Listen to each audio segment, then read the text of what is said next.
This is a request to perform, and it's form number 108.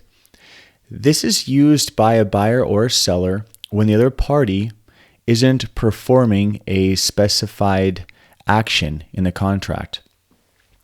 So we start with a number field here, because if this happens more than once, you'll do a request to perform number 2 and 3 each time you need to do it. But the first one, you'll just put the number 1 here, the property address, the buyer's name, the seller's name, and then the party that's initiating the notice. Often it's the seller, and you check the box seller.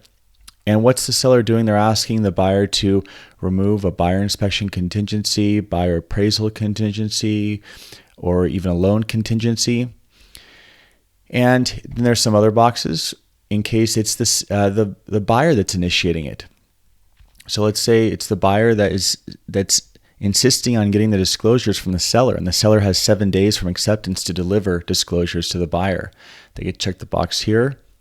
There could be removal of following contingency, and the contingency could be about finding a replacement property or selling your own property before the contract is, or the transaction can close.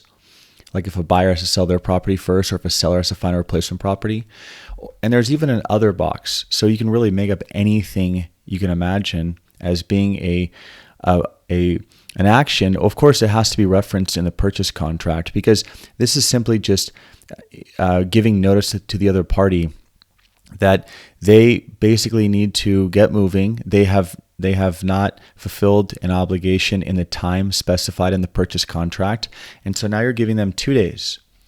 And we know it's 2 days because if you go down here, it says the party receiving this notice by this form must fulfill the above mentioned obligation within 2, or you can check a box here and you can extend it if you want, calendar days from delivery of this form. Note calendar days. Common question is if a notice to some sort of notice to take an action is valid on a weekend, or if you count the days on a holiday, let's say like a national holiday. The answer is yes, it's calendar days. It doesn't matter if it's a holiday or a weekend.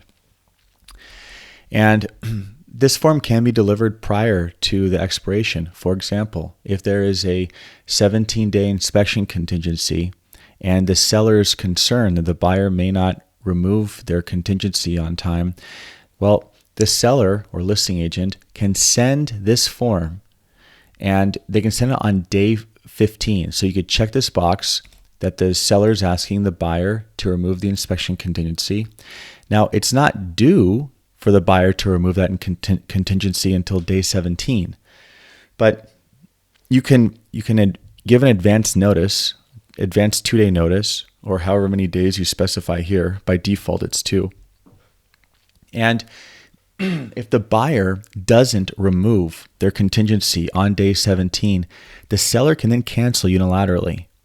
And so if the listing agent didn't send this notice on day 15, and let's say it was day 17, no word from the buyer, no contingency removal, well, the seller would have to submit this notice on day 17 or even day 18, and then wait two days from there. So that'll put the transaction 19 or 20 days into the process before the seller can cancel. So the idea is that if you send the notice to perform or request to perform in advance of when the removal date is expected, then it gives the seller the ability to cancel on the very day that those contingencies were supposed to be removed. So just a small technical point, but it does make a difference. Of course, now doing that also sends a message. It's a bit of a bold move, so you may want to handle with care. And if the buyer hasn't given the seller or listing agent any cause for concern, it may be a bit aggressive to send a notice prior to the expiration of a term, like a contingency period. All right, party preparing this form is going to sign here, whether it's the buyer or seller. It's whoever's initiating it. Confirmation of this form. The reason it's a confirmation is because this form doesn't need both parties' signatures to be executed. It just needs one party's signature. because it's simply one party here that's initiating and effectuating this form.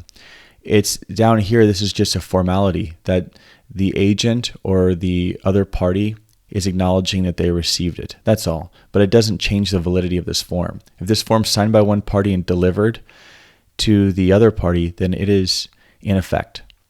And that is the request to perform. Thank you.